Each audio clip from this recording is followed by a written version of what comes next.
კიდევ ერთხელ მოგესალმებით, უყურებთ ქრონიკას 14 საათზე, მე ხატია ქვათაძე ვარ.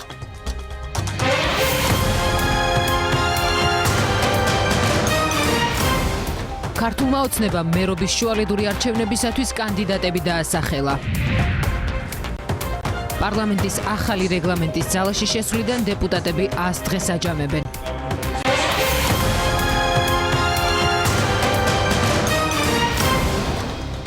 Jens Stoltenberg ნატოს საქართველოს წვრთნისა და შეფასების ერთობლივ ცენტრში იმყოფებოდა. ალიანსის გენერალური მდივანი ერთობლივი სწავლების მიმდინარეობას გაეცნო. ადგილზე მას პრემიერ-მინისტრი და თავდაცვის მინისტრი დახვდნენ. დავით საგარელი გვერდება. Jens Stoltenbergმა უკვე დატოვა ნატო საქართველოს წვრთნებისა და შეფასების ეროვნული ცენტრი ჩრდილოატლანტიკური ალიანსის გენერალურმა მდივანმა აქ თითქმის 2 საათი დაყო. მან მიიღო დეტალური ინფორმაცია იმ წვრთნების შესახებ, რომელმაც სტარტი 18 მარტს აიღო, ეწვია კონტროლის ცენტრს, ასევე მრავალ ეროვნულ ბრიგადას და მიიღო დეტალური ინფორმაცია ადგილზე. ამასთან ერთად დღესვე Jens Stoltenberg შეხვდა დაჭრილ სამხედრო მოსამსახურეებს, რომლებიც სხვადასხვა სამშვიდობო მისიაში იყვნენ. მან მადლობა გადაუხადა და ქართულ სამხედრო მოსამსახურეებს მათი წვლილისთვის, რომელიც შეიტანეს სოფლიო მშვიდობაში და განაცხადა, რომ მათი დახმარებით ალ-ქაიდას აღარ აქვს დასაყრდენი ავღანეთში. უპირველეს ყოვლისა, ბედნიერი ვარ, რომ მომეცა თქვენთან შეხვედრის შესაძლებლობა. ვიცი, რომ ყველა თქვენგანი მსახურობდით საქართველოს შეიარაღებულ ძალებში და ასევე იბრძოდით ალიანსისთვის. თქვენ გაწიეთ ძალიან მნიშვნელოვანი სამსახური როგორც ქვეყნის უსაფრთხოების დაცვისთვის, ასევე ტერორიზმთან ბრძოლაში. ჩვენი მიზანი ავღანეთში ბრძოლისას არის ის, რომ ეს ქვეყანა გახდეს უსაფრთხო და თავისუფალი ტერორიზმისგან. მას შემდეგ, რაც ჩვენი ძალები შევიდნენ ავღანეთში, ძალიან დიდ პროგრესს მივაღწიეთ. იმ დროისთვის ტალიბანი ბატონობდა და ქვეყანა წარმოადგენდა ტერორიზმის ბუდეს. რა თქმა უნდა, პრობლემები რჩება, მაგრამ ჩვენ მივაღწიეთ იმას, რომ ავღანეთი აღარ არის ალ-ქაიდას თავშესაფარი და ეს თითოეული თქვენგანის დამსახურებაა. ეს კვირა იქნება ასევე მნიშვნელოვანი იმ თვალსაზრისით, რომ 2 დღეში უმასპინძლებთ ნატოს სამხედრო კომიტეტს და მათაც ექნებათ შესაძლებლობა მოვიდნენ აქ და იხილონ თუ რა წარმატებით ახორციელებს, როგორი წარმატებით სრულდება ნატო საქართველოს სწავლებები. და ჩვენთვის განსაკუთრებით ქართველებისთვის, როგორც ნატოს ერთ-ერთი ყველაზე კრიტიკულად მნიშვნელოვანი პარტნიორისთვის საამაყო ფაქტია ის, რომ პირველად სწორედ ქართველების ორგანიზებით ხდება მისი ჩატარება. ნატოს გენერალური მდივნის ვიზიტი საქართველოში ეს არის დასტური იმის, რომ ნატო ასრულებს თავის მოვალეობებს საქართველოს სამმართველოში წარმატებით და ასევე საქართველოს ასრულებს თავის მოვალეობებს, რაც აღებული აქვს ნატოს სამმართველოში წარმატებით და ნატოს გენერალური მდივანიც თვითონვე დარწმუნდა თავისი თვალით, რომ რაოდენ მომზადებულები და პროფესიონალები არიან ჩვენი სამხედროები ამ სწავლებებში. ნატო საქართველოს ერთობლივმა წვრთნებმა სტარტი აიღო 18 მარტს და 29 მარტს დასრულდება. აღსანიშნავია ის გარემოება, რომ პირველად დაგეგმვისა და განხორციელების პროცესში მონაწილეობს მხოლოდ ქართული მხარე JTEC-თან ერთად, ამასთან ერთად უკანასკნელი სწავლება გაიმართა 2016 წელს და თუკი მაშინ მხოლოდ 15 ქვეყნის სამხედრო მოსამსახურეები იღებდნენ მონაწილეობას, ახლა ის გაცილებით მასშტაბურია და 24 ქვეყნის 350-ზე მეტი სამხედრო მოსამსახურე არის წარმოდგენილი. რაც შეეხება Jens Stoltenberg ვიზიტს ჩრდილოატლანტიკური ალიანსის გენერალურ მდივანს დაგეგმილი აქვს შეხვედრა საქართველოს პარლამენტის თავმჯდომარესთან, რის შემდეგაც ის უკვე დატოვებს თბილისს. საქართველო და ნატო ერთად გადაწყვეტენ, როდის უნდა გახდეს ჩვენი ქვეყანა ალიანსის წევრი და ამაში არც ერთ სხვა სახელმწიფოს ჩარევის უფლება არ აქვს. ალიანსის გენერალურმა მდივანმა ამასთან ერთად რუსეთს მოუწოდა გაითხოვოს განცხადება ოკუპირებული ტერიტორიების აღიარების შესახებ, ასევე გაიყვანოს ჯარები აფხაზეთიდან და ეგრეთ წოდებული სამხრეთ ოსეთიდან. Jens Stoltenbergმა ჩვენი ქვეყნის ტერიტორიულ მთლიანობასა და სუვერენიტეტს მხარდაჭერა კიდევ ერთხელ გამოუცხადა და აღნიშნა, რომ შავი ზღვის რეგიონში უსაფრთხოება ალიანსისათვის მნიშვნელოვანია.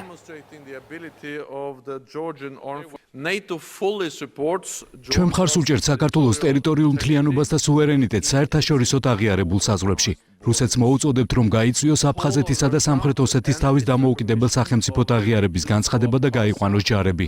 ჩვენ მივესალმებით შავი ზღვის რეგიონში უსაფრთხოების გაძლიერებულ როლს. ამიტომაც ვაძლიერებთ ურთიერთობას საქართველოსა და ნატოს შორის და ეს თანამშრომლობა ყველა მიმართულებით გაძლიერდება. სამხედრო ძალების საზღვაო აკვატორიაში ჩვენ ვნახავთ დღეიდან რა შეიძლება გაკეთდეს ამ მრავალეროვნული სწავლების ფარგლებში. ჩემი ამ პოზიციაზე ყოფნის პერიოდში აქტიურდება საზღვაო აკვატორიაში მოქმედი სამხედრო დანაყოფები. ვაგრძელებთ მუშაობას იმისათვის, რომ საქართველო გახდეს ნატოს წევრი. საქართველო არის ყველაზე მსხვილი მონაწილე ჩვენს ინიციატივებში, სამხედროების რაოდენობრივი და რიცხობრივი თვალსაზრისით და იმედი მაქვს მალე მოგესალმებით ნატოში. არავის არ აქვს უფლება შეუზღუდოს დამოუკიდებელ სახელმწიფოს, სუვერენულ ქვეყანას თავისი არჩევანი. და ქართველი ერის არჩევანი ეს გახლავთ ნატოში სრულფასოვანი ინტეგრაცია. შესაბამისად ეს არის საქართველოსა და ნატოს წევრ ქვეყნებს შორის მოლაპარაკების და ურთიერთობის საკითხი და არავის არ აქვს უფლება რომ ამაში შეეცადოს შარევა და შექმნას ბარიერები. ჩვენ გვაქვს ის რეფორმათა პაკეტი, რომელიც უნდა განვახორციელოთ, მოვახდინოთ მისი იმპლემენტაცია, კიდევ უფრო დაუახლოვდეთ ნატოს სტანდარტებს და ავამაღლოთ ჩვენი თავსებადობა ნატოსთან. ნატოს გენერალურმა მდივანმა ერთობლივი სწავლების შესახებაც ისაუბრა, რომელიც თბილისში, როგორც მოისმინეთ, სწორედ მისი ვიზიტისას მიმდინარეობს. ქვეყნის მიერ გატარებული რეფორმები სტოლტენბერგმა დადებითად შეაფასა და აღნიშნა, რომ თავდაცვის სისტემის მოდერნიზაცია და სასამართლოს რეფორმაზე მუშაობა უნდა გაგრძელდეს.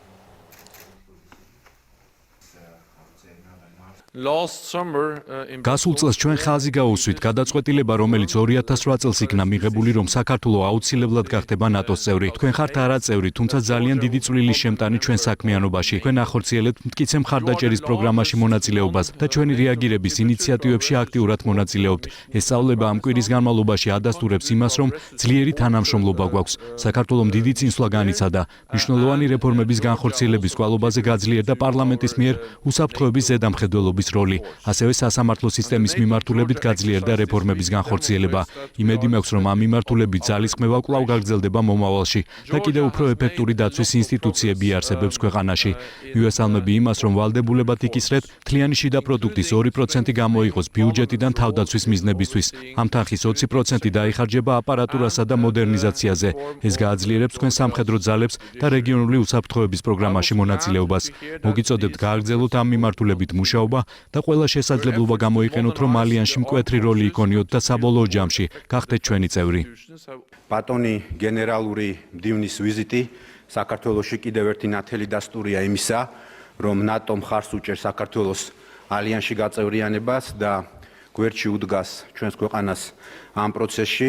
ჩვენ დიდად ვაფასებთ, რომ გენერალური მდივნის ვიზიტის ფარგლებში ის ასევე დაესწრება ნატო საქართველოს სწავლებას, რომლის მიზანია ჩვენი ქვეყნის თავდაცვითი შესაძლებლობების კიდევ უფრო გაძლიერება და ნატოსთან თავსებადობის ამაღლება. იენს სტოლტენბერგის გზავნილები ქართულმა მედიამ პრემიერ-მინისტრთან მისი შეხვედრის შემდეგ მოისმინა, მხარეებმა კითხვებსაც უპასუხეს და ერთ-ერთი საქართველოში ჩატარებული არჩევნების შეფასებას ეხებოდა. ნატოს გენერალურმა მდივანმა ეუთოს ანგარიშზე დაყრდნობით თქვა, რომ მნიშვნელოვანია დემოკრატიული ინსტიტუტების გაძლიერება, განსაკუთრებით არჩევნების კუთხით. რაც შეეხება არჩევნების საკითხს, გავეცანი ეუთოს ანგარიშს. იქ აქცენტი გაკეთებულია იმაზე, რომ რეფორმები უნდა იყოს განგრძობითი, რეფორმები უნდა იყოს უწყვეტი, იმისათვის, რომ უმაღლესი სტანდარტი დაკმაყოფილდეს ქვეყანაში. ეს ყოველთვის მნიშვნელოვანია.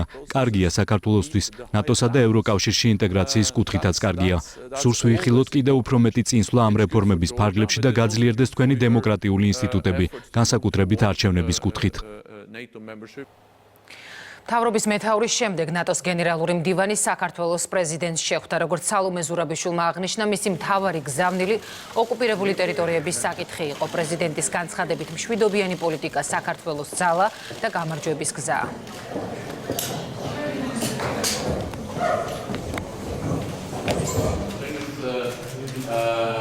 ვაგრძელებთ ამ აგრესიულ პოლიტიკის მიუხედავად ჩვენ სამშვიდობო გეგმებს, ჩვენ სამშვიდობო ნაბიჯებს, რომელიც ყოველდღიურად უფრო რთული ხდება, როცა იკეტება გადასვლის პუნქტები საოკუპაციო ხაზზე, მაგრამ ამის მიუხედავად ჩვენ არ ვიცვლით ჩვენ სამშვიდობო გზავნილებს. უნდა გააქტიურდეს ჟენევის ფორმატი, მიიღოს იმან პოლიტიკური დატვირთვა, ან ჟენევაში ან სხვანაირად, არ შეიძლება რომ ჩვენ ვიყოთ შეგუებული იმას, რომ მხოლოდ ტექნიკური დონეზე წყდება ეს საკითხი, ან არ წყდება ეს საკითხი. შეეხება დღის სხვა თემებს, მმართველმა გუნდმა შუალედურ რიგგარეში არჩევნებზე კანდიდატები წარადგინა. მთაწმინდის ოლქში მაჟორიტარობისათვის ექიმი ლადო კახაძე იბრძოლებს. უკვე ცნობილია ასევე ვინ წარადგენს ქართულ ოცნებას ზუგდიდში, მარნეულში, ზესტაფონში, ჭიათურასა და ხულოში. ქართული ოცნება ზუგდიდის მერობის კანდიდატად წარადგენს ბატონ გიორგი შენგელიას. მას აქვს როგორც კერძო ისე საჯარო სექტორში მუშაობის გამოცდილება. მარნეულში მე მინდა წარმოგიდგინოთ ბატონი ზაურ დარგალის კანდიდატურა. ბატონი ზაური არის გამორჩეული ახალგაზრდა. იგი არის ჩართული დიდი ხანია უკვე ჩვენი პოლიტიკური გუნდის საქმიანობაში. ზესტაფონში მე მინდა წარმოგიდგინოთ ჩვენი კანდიდატი ბატონი გიორგი ოგლიჩიძე. ბატონი გიორგი წლების მანძილზე იყო აქტიურად ჩართული პოლიტიკაში. იგი პრინციპულად უპირისპირდებოდა ნაცმოძრაობის არადემოკრატიულ რეჟიმს. ჭიათურაში ჩვენი კანდიდატი იქნება ბატონი გივი მოდებაძე. ბატონმა გივიმ ასევე კარგად იცის ჭიათურის გამოწვევები და პოტენციალი, რომელიც ამ ქალაქს გააჩნია. ხულოში მერობის კანდიდატი იქნება ბატონი ვახტანგ ბერიძე. ბატონი ვახტანგი ზედმიწევნით კარგად იცნობს ხულოს, ის დღემდე ბოლო დრომდე იყო ამ მუნიციპალიტეტის მერის პირველი მოადგილე და მერის მოვალეობის შემსრულებელი. თბილისში მთაწმინდის საარჩევნო ოლქში მაჟორიტარ დეპუტატად გსურს წარმოგიდგინოთ საკუთარი საქმის პროფესიონალი, ჩვენი ქალაქის, ჩვენი ქვეყნის ადამიანის მოყვარული და ყველასთვის კარგად ცნობილი პიროვნება ლადო კახაძე. ბატონი ლადოსთვის თბილისის ზრუნვა უცხო არ არის. ქალაქ თბილისი არის განსაკუთრებული ქალაქი, როგორც მოსახლე პოპულაციით, ასევე იმ პრობლემატიკით, რომელიც ამ უძველეს ქალაქს უდგას, განსაკუთრებულად ძველ რაიონებს და ეს პრობლემები გაანალიზებული, გასიგზე განებული, დოკუმენტირებული მზა პროდუქტის სახით საინიციატივო საშუალებების გამოყენებით იქნება პარლამენტში აღქმული. შემოთავაზება მიიღება სექტორული ქართული ოცნების გუნდიდან, რომელიც არის ჩემთვის გამოწვევა. მე მადლობა მინდა გადაუხადო მათ ამ დობისათვის, ამ უდიდესი დობისათვის და იმ გამოწვევები, რომელიც ჩემს მუნიციპალიტეტშია, მე მწამს მაქვს შესაბამისი გამოცდილება, რომ ერთობლივად გუნდთან ერთად გავუმკლავდეთ იმ პრობლემებს, რაც მუნიციპალიტეტში არის დაგროვილი. ქართული ოცნება არჩევანის სისწორეში დარწმუნებულია და არც კანდიდატთა გამარჯვება შეეპარება ეჭვი. ოპოზიცია კი მიიჩნევს, რომ ცვლილებების დროა და ამ მრჩეველს განუმარტავს, ვინ დგას სახელმწიფო კანდიდატების უკან. სოფო ბერიძე გვერდება შეფასებებით. სოფო გისმენთ. ქართული ოცნების ლიდერები საუბრობენ იმის თაობაზე, რომ კანდიდატებთან დაკავშირებით გადაწყვეტილება პარტიის მენეჯმენტმა მიიღო, გადაწყვეტილება მიიღო პოლიტსაბჭომ და შესაბამისად რომელიმე კანდიდატთან დაკავშირებით რომელიმე პოლიტიკური ლიდერის ერთპიროვნულ გადაწყვეტილებას ადგილი არ აქვს.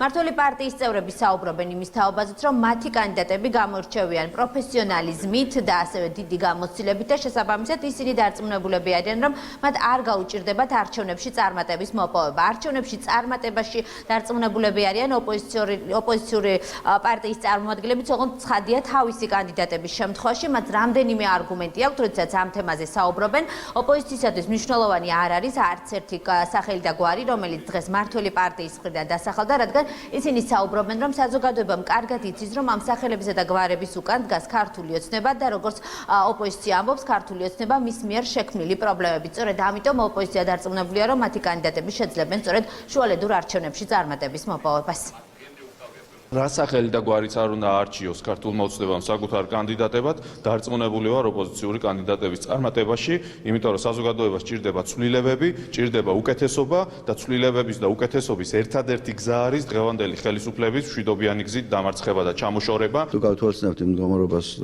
რომელშიც იმყოფება დღეს ქართული ოცნება, როგორც შიდაპარტიული ჩამოშლის კუთხით, ასევე მისი შედეგების თვალსაზრისით, რომელიც ძალიან მძიმედ აისახა ქვეყანაზე, ეკონომიკური, სოციალური თუ სხვა სახის ვითარება იქნება.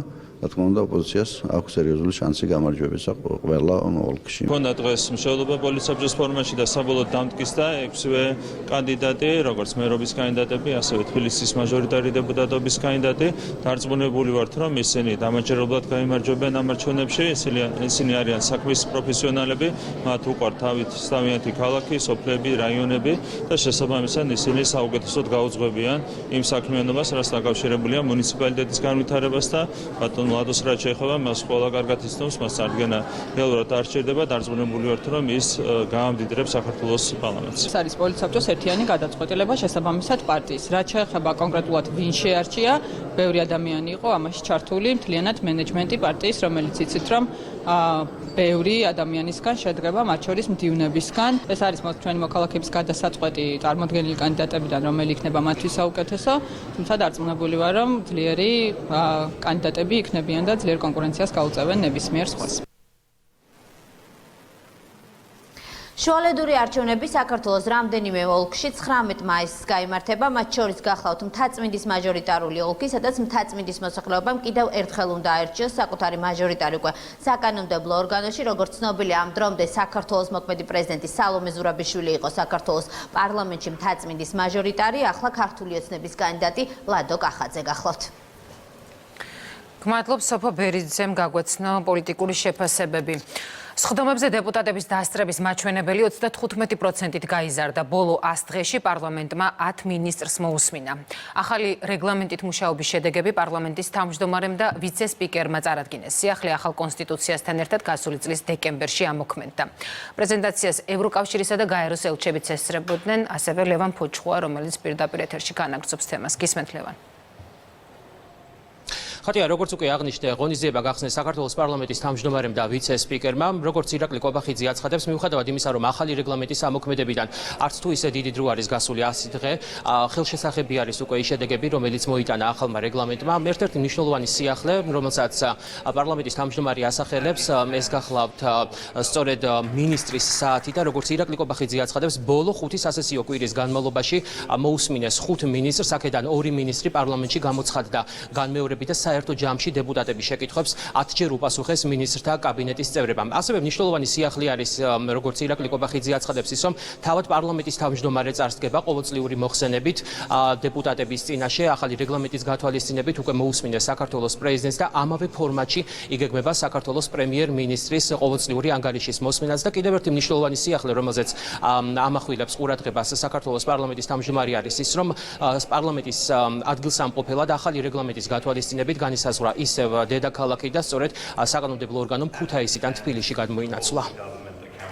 საპარლამენტო ცხოვრება ვითარდება, ჩვენ გვქონდა ძალიან აქტიური სამუშაო პერიოდი ამ 100 დღის განმავლობაში. ხედავდით, რომ პრაქტიკულად კვირა არ გასულა ესე, რომ მინისტრი არ სტუმრებოდა საქართველოს პარლამენტს. პარლამენტი არის აქტიურად ჩართული ზედამხედველობაში და აქტიურად ახორციელებს საქმიანობას, რომელიც არის დაკავშირებული პოლიტიკის გაუმჯობესებასთან სხვადასხვა სფეროში. პარლამენტის წევრთა დასწრება პარლამენტის სხდომებზე ამ 100 დღეში არის გაზრდილი 35%-ით, რაც არის ძალიან დიდი ციფრი. ჩვენ დავიწყეთ ხარისხიანი შინაარსობრივი საპარლამენტო კონტროლი, თემატური მოკვლევები, კანონმდებლობის აღსრულების მონიტორინგი და სხვადასხვა ძალიან მნიშვნელოვანი მოვლენები, რომლებიც პარლამენტში არასდროს მანამდე არ ყოფილა. ახალმა რეგლამენტმა სრულიად განსხვავებული სურათი მოგვცა.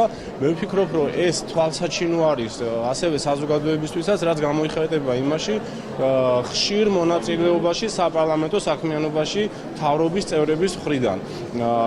ეს რა თქმა უნდა არის ძალიან მნიშვნელოვანი, იმიტომ რომ ჩვენ ვაძლიერებთ საპარლამენტო რესპუბლიკას და ძლიერი საპარლამენტო კონტროლი დემოკრატიის აუცილებელი წინაპირობაა. დღევანდელ ღონისძიებას ესწრებოდნენ საქართველოში აკრედიტებული დიპლომატიური მისიების წარმომადგენლები, როგორც ისინი აცხადებენ, ახალი რეგლამენტის გათვალისწინებით საპარლამენტო ფუნქცია ქვეყანაში კიდევ უფრო მეტად გამტკიცდა და აი ამ დადებითი ტენდენციის შენარჩუნება არის მნიშვნელოვანი, როგორც ისინი აცხადებენ. ამას დღეში ნათლად გამოჩნდა, რომ გვაქვს ახალი ტიპის პარლამენტი, რომელიც არის ახალი ძალა და ბალანსი ხელისუფლებებს შორის. ჩვენ ვხედავთ შთამბეჭდავ შედეგს და გავაგრძელებთ დაკვირვებას, თუ როგორ ვითარდება საკანონმდებლო ორგანო. აქვე მინდა წარმატებები ვუსურვო პარლამენტს იმ გამოწვევებთან დაკავშირებით, როგორიცაა მოსამართლეთა შერჩევის საკითხი, ასევე საპრეზიდენტო არჩევნების დროს გამოვლენილი ხარვეზები. საქართველოს გადადის სრულფასოვანი საპარლამენტო დემოკრატიის პირობებში. ამ სიტუაციაში პარლამენტს ენიჭება განსაკუთრებული როლი ქვეყნის მმართველობის ყველა ეტაპზე. პარლამენტმა ძალიან დიდი სამუშაო გასწია იმისთვის, რომ რეგლამენტი ახალი კონსტიტუციის მოთხოვნებთან დაეახლოვებინა. გაეროს განვითარების პროგრამა და ევროკავშირი მოხარულია, რომ დავინახეთ ის ძალისხმევა, რომელიც პარლამენტმა ჩადო ამ პროცესში. პირველი ასი დღის შეფასება ძალიან მნიშვნელოვანია, რომელიც საკანონმდებლო ორგანოს სამომავლო განვითარების პერსპექტივას აძლევს. გაეროს განვითარების პროგრამა მომავალშიც განაგრძობს პარლამენტის ხელშეწყობას.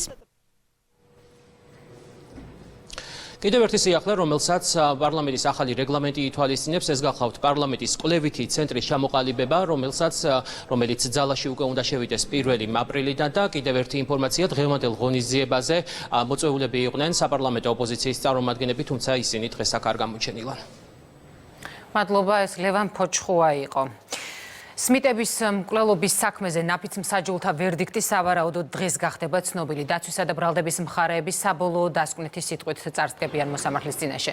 ადვოკატის ინფორმაციით სიტყვის უფლებით ისარგებლებს თავად ბრალდებულიც, როდის სასამართლოში სმიტების ოჯახის წარმომადგენელი და ამერიკის შეერთებული შტატების კონსულიც იმყოფება. ჟენეტ ბრებერი ქართველ ხალხს სმიტების მხარდაჭერისათვის, მთავრობას კი გამოძიების მიმართ გამოჩენილი ყურადღებისათვის მადლობას უხდის. დღეს მხოლოდ ერთ რამეს ველოდებით, სამართლის აღსრულება სმიტების ოჯახისთვის. ეს სამი მშვენიერი ადამიანია, რომელთაც სამყარო უყვარდათ და რომელთა სიცოცხლე ბოროტების საზარელი აქტით დასრულდა. ისინი ამერიკაში დაიბადნენ, მაგრამ თავიანთი არჩევანით ქართველები იყვნენ. მათ უყვარდათ ეს ქვეყანა. მადლობა მინდა გადავუხადო ქართველ ხალხს მხარდაჭერისთვის და საქართველოს მთავრობას გამოძიების ჩატარებისთვის. ბრალდების დასკვნით სიტყვაში ბრალდების მხარე კიდევ ერთხელ შეაჯამებს აღნიშნულ მტკიცებულებებს, შეაფასებს და საბოლოოდ იქიდან გამომდინარე, რომ ჩვენს მიერ წარდგენილია უტყუარ მტკიცებულებათა ერთობლიობა, ბუნებრივია ბრალდების მხარე დარწმუნებულია, რომ აღნიშნულ საქმეზე გამოტანილი იქნება ერთადერთი სწორი და სამართლიანი ვერდიქტი და ეს არის გამამტყუნებელი ვერდიქტი. ის მისტიური ფაქტები და утопიური, რომელიც ბრალდების მხარეს გააჩნია ვერსია, მხოლოდ ვერსიის დონეზე რჩება, ანუ მტკიცებულება, რაც არის სამართლებრივად ობიექტური ჭეშმარიტებისათვის მსგავსი ტიპის არანაირი არ არსებობს საქმეში. იმეც ვიტომებ, რომ ვერდიქტი იქნება ობიექტური და შესაბამისად მარხას კობაურის ბრალდებულება არ დადასტურდება. ხაშურში ქმრის მიერ დაჭრილი ქალის მდგომარეობა მძიმეა. პაციენტი ქირურგიის ეროვნულ ცენტრში გადაუდებელ განყოფილებაშია. შემდგომ მკურნალობას კი კრიტიკული მედიცინის დეპარტამენტში განაგრძობს. მას შესაბამისი კვლევები უტარდება და ამ ეტაპზე დამატებით ქირურგიულ ჩარევას არ საჭიროებს. 31 წლის ქალს მეუღლე მცივი იარაღით 7 ჭრილობა მიეღენა. მამაკაცი დაკავებულია და ბრალს აღიარებს. ამ ეტაპისთვის პაციენტის ზოგადი მდგომარეობა რჩება მძიმე, ჰემოდინამიკა არის არასტაბილური. ჩვენს კლინიკაში ჩატარდა დამატებითი კვლევები, მიღებული მონაცემების საფუძველზე ამ ეტაპისთვის პაციენტი დამატებით ქირურგიულ ჩარევას არ საჭიროებს. უგრძელდება შესაბამისი მონიტორინგი, მკურნალობა, ინტენსიური თერაპია. შემდგომ მკურნალობის მიზნით პაციენტი გადადის კრიტიკული მედიცინის დეპარტამენტში, სადაც გაუგრძელდება შესაბამისი მკურნალობა, რაც შეეხება დინამიკას, ეს უკვე დროთა განმავლობაში გამოჩნდება. სოციალურ მუშაკთა გაფიცვა დაიწყო. ჯანდაცვის სამინისტრო აცხადებს, რომ სოციალური სამუშაო ამით არ შეფერხდება, რადგან უწყება წინასწარ მომზადებულ სამოქმედო გეგმაზე გადაერთო და ამ პროგრამის ბენეფიციარები არ დაზარალდებიან. რაც შეეხება პროტესტის მიზეზს, გაფიცულების შრომის პირობების გაუმჯობესებას, ინფრასტრუქტურული პროექტების მოგვარებას, ხელფასების ზრდას და სხვადასხვა სერვისის განვითარებას ითხოვენ. ჯანდაცვის სამინისტრო კი განმარტავს, რომ პრობლემურ საკითხთაგან მნიშვნელოვანი ნაწილი შესრულებულია, ნაწილის შესახებ გეგმა არსებობს, ნაწილის მოგვარებას კი დრო სჭირდება.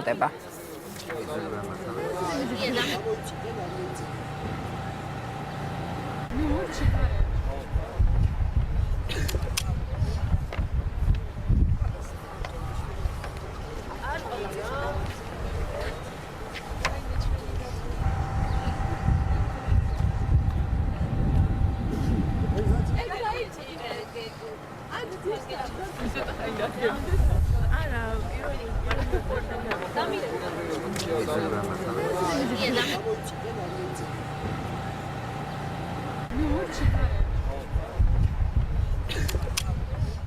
სოციალური მუშაკები ბათუმშიც გაიფიცნენ. ვარდების სკვერში შესაძლოა მათ კარვებიც გაშალონ. იმის მიუხედავად, რომ როგორც თავად ამბობენ, ზეწოლას განიცდიან. ისინიც სამუშაო პირობების გაუმჯობესებას და თანამშრომლების დამატებას მოითხოვენ. პროტესტის მონაწილეებს ახალგაზრდა იურისტთა ასოციაცია უცხადებს მხარდაჭერას და დახმარებასაც თავაზობს სამართლებრივ საკითხებში.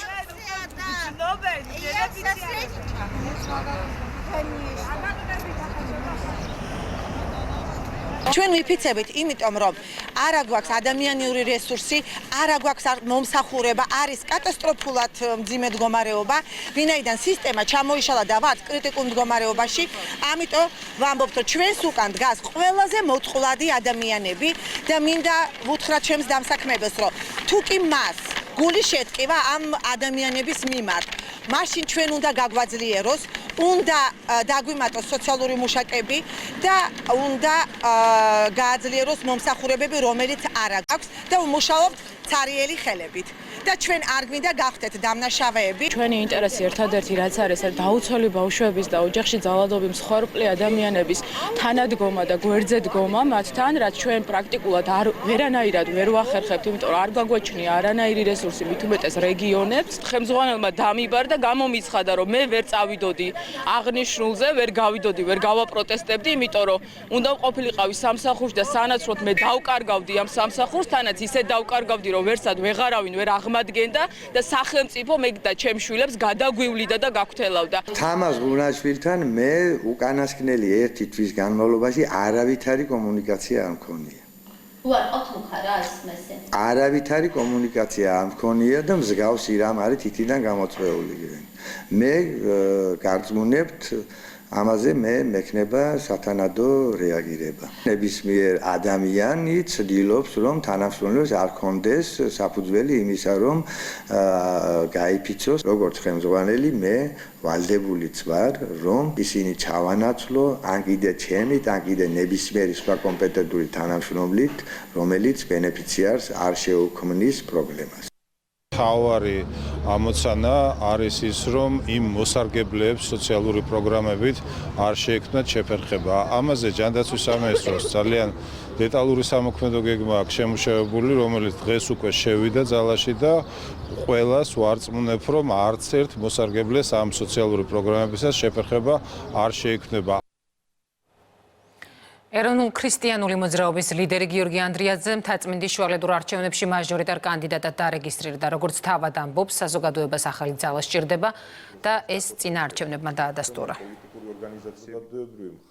მე დავრეგისტრირდი მთაწმინდის მაჟორიტარ კანდიდატად. იმედი გვაქვს წარმატებისა, იმიტომ რომ წინა არჩევნები, რომელიც ჩვენ გავაანალიზეთ, რაც მთაწმინდაზე ჩატარდა, ნაციონალების რეიტინგი არის ძალიან დაბალი. ოცნებამაც მხოლოდ მეორე ტურში და ისიც სხვადასხვა ბერკეტებით, ფინანსური თუ ასე შემდეგ ჩარევით მიიღო მხარდაჭერა. მთაწმინდის ელექტორატი არის მზად იმისათვის, რომ აირჩიოს მესამე გზა.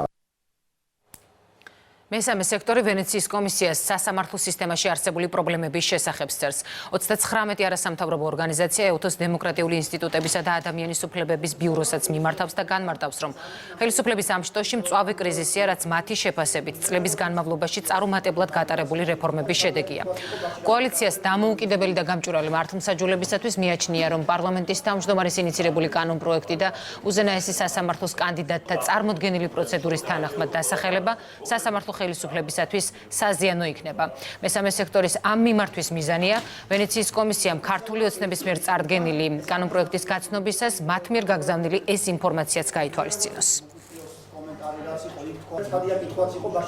ყველა პრინციპული შეტაბება რაც იყო ჩვენი მხრიდან, რასაც ჩვენ თვლით, რომ კონტექსტის გათვალისწინებით არსებითი გავლენა შეიძლება გქონდეს პროცესის გაჯანსაღებას და მთლიანობაში სასამართლო სისტემის ერთი ჯგუფის სრული კონტროლისაგან თავისაცილებაში ეს არ იყო გათვალისწინებული პარლამენტის მხრიდან. ამ შემთხვევაში ისინი მხოლოდ ზოგადად საუბრობდნენ, რომ ვიმსჯელოთ, ვისაუბროთ ამ საკითხზე კომიტეტზე, მაგრამ არც ერთ პრინციპულ საკითხზე მათი მხრიდან არ ყოფილა შემოქმედი ნაბიჯი წამოსული. ძირითადი პრინციპული საკითხები, რომელშიც ჩვენ ვხედავთ ხედავთ, რომ ხელისუფლება არ წავიდა მოსამართლეთა გავლენიანი ჯგუფის წინააღმდეგ, ეს არის კონკურსის ჩატარების პირობები იუსტიციის უმაღლეს საბჭოში და მცდელობა, რომ კონკურსი ჩაიკეტოს მხოლოდ მოქმედი მოსამართლეებით და შესაბამისად სისტემა ჩაიკეტოს მხოლოდ მოქმედი მოსამართლეებით.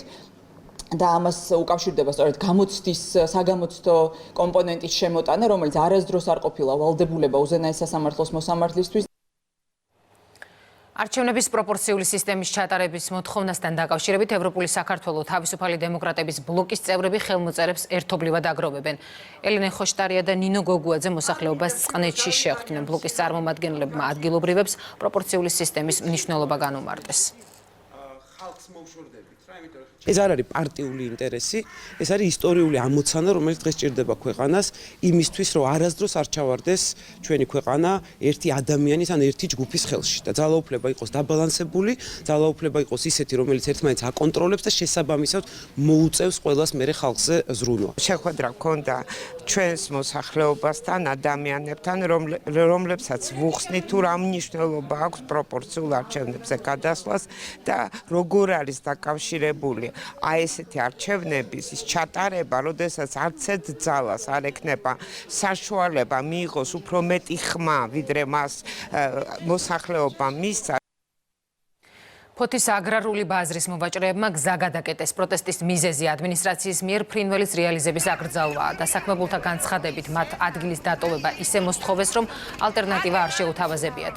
ბაზრის ადმინისტრაცია საჯარო კომენტარზე უარს ამბობს, პირად საუბარში კი განმარტავს, რომ აკრძალვის მიზეზი პროდუქციის სტანდარტებთან შეუსაბამობაა.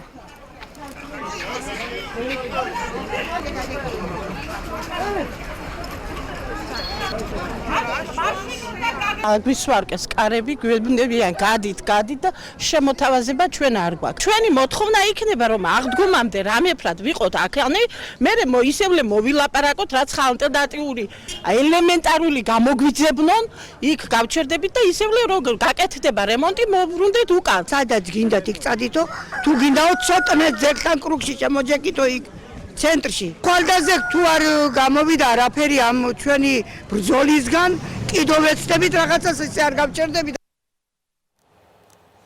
25 მარტი საქართველოს მართლმადიდებელი ეკლესიის ავტოკეფალიის აღდგენის დღეა. თარიღთან დაკავშირებით სრულიად საქართველოს კათოლიკოს პატრიარქმა უწმინდესმა და უნეტარესმა ილია მეორემ სიონის ღვთისმშობლის მიძინების სახელობის ტაძარში პარაკლისი აღავლინა და ავტოკეფალიისათვის მებრძოლთა სულების პანაშვიდი გადაიხადა.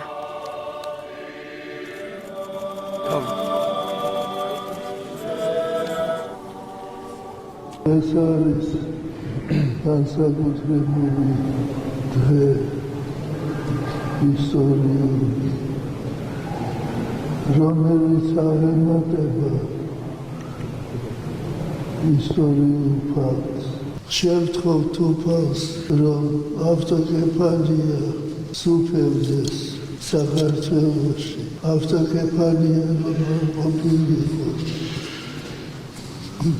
აღარ არის ის, რა შეიძლება ჩვენს ცხოვრებას.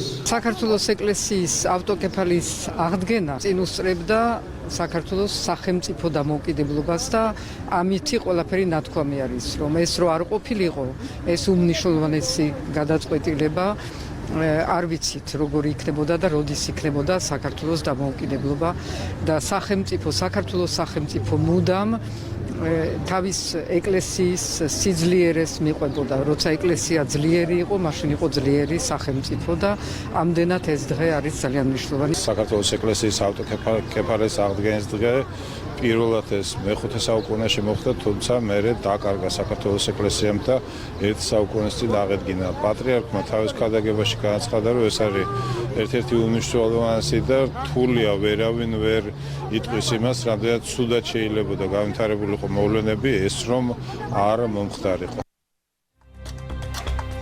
შევხვდებით რეკლამის შემდეგ რამდენიმე წუთში.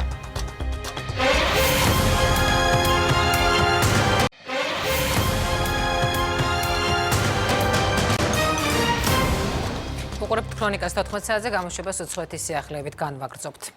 ღაზის სექტორიდან გაშვებული რაკეტა ისრაელის ტერიტორიაზე ჩამოვარდა და ქალაქში საცხოვრებელ სახლს დაეცა. აფეთქების შედეგად 7 ადამიანი, მათ შორის ჩვილი ბავშვი დაშავდა. მომხდარზე პასუხისმგებლობა არც ერთ რადიკალურ დაჯგუფებას არ აუღია, თუმცა ისრაელის მხარეს არაკეტო იერიშში მოძრაობა ჰამასს ადანაშაულებს. ინდონეზიაში წყალდიდობას ბოლო მონაცემებით 112 ადამიანი ემსხვერპლა, 951 დაშავებულია, 94 კი ამ დრომდე დაკარგულად მიიჩნევა. სტიქიამ 17,000-მდე ადამიანი დააზარალა, 4,000-მდე უსაფრთხო ზონაშია გადაყვანილი. სამაშველო ოპერაცია ამ დრომდე გრძელდება.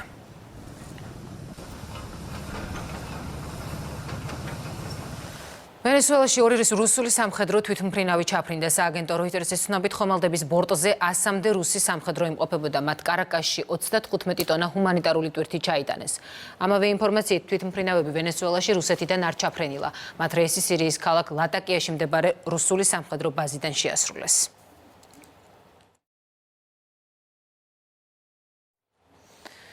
სერბეთს ჩრდილოატლანტიკური ალიანსის წევრობა არ სურს. ამის შესახებ ქვეყნის პრეზიდენტმა ალექსანდრ ვუჩიჩმა ნატოს ძალების მიერ იუგოსლავიის დაბომბვის მეოცე წლისთავთან დაკავშირებულ ღონისძიებაზე განაცხადა. მისი ვეთქმით, სამხედრო ნეიტრალიტეტი სერბეთისათვის ერთადერთი არჩევანია. პრეზიდენტის გამოსვლამდე ცოტა ხნით ადრე ევროატლანტიკურ პერსპექტივებზე სერბეთის თავდაცვის მინისტრმაც ისაუბრა.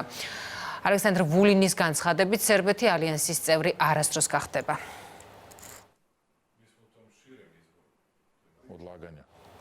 უნგრეთის პრემიერ-მინისტრი კი აცხადებს, რომ ევროკავშირის ელიტა რეალობას მოწყდა. ვიქტორ ორბანის თქმით, ბრიუსელში პოლიტიკოსებმა საკუთარი სამყარო შექმნეს, რომელსაც რეალობასთან საერთო არ აქვს. რადიო ინტერვიუში ორბანმა კიდევ ერთხელ მოუწოდა უნგრელებს მაისში დაგეგმილი ევროპარლამენტის არჩევნებზე მხარი მართლ პარტია ფიდესს დაუჭირონ, რომელიც ევროპის სახალხო პარტიიდან დროებით გარიცხეს.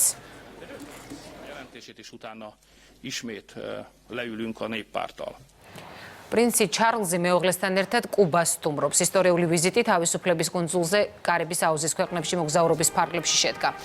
ბრიტანეთის პრინც ჰავანის საერთაშორისო აეროპორტში კუბის საგარეო საქმეთა მინისტრის მოადგილე ანა გონსალესი დახვდა. ამის შემდეგ ჩარლზმა და კამილამ კუბის ეროვნული გმირის ხოსე მარტის მემორიალი მოინახულეს. კუბაზე ისინი 3 დღით დარჩებიან.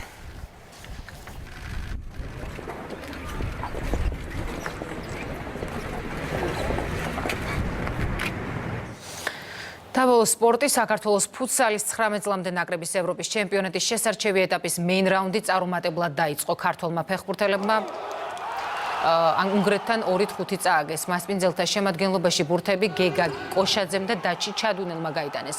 უნგრეთის ნაკრებიდან კი დუბლი ფეკეტემ შეასრულა. ჯგუფის მეორე შეხვედრაში ესპანეთმა თურქეთი 4-2 დაამარცხა. დღეს მეორე ტურის შეხვედრებიც გაიმართება. საქართველოს 19 წლამდე ნაკრების მეტოქე თურქეთი იქნება. ჩვენი გეგმა გვაქვს, ყველა თამაშებს ვთილობთ მაქსიმალურად ქულის აღებას. კარგია, რომ აი ეს თაობა ჩვენ შევკარით, ვიპოვეთ, რომ ეროვნულმა ნაკრებმა აუცილებელია რამოდენიმე წლის მერე მიიღოს შევსება. დღეს ყველა სიახლეს გაეცნობით ვებგვერდზე MD News-ში. შევხვდებით კიდევ ერთხელ 17 საათზე დროებით.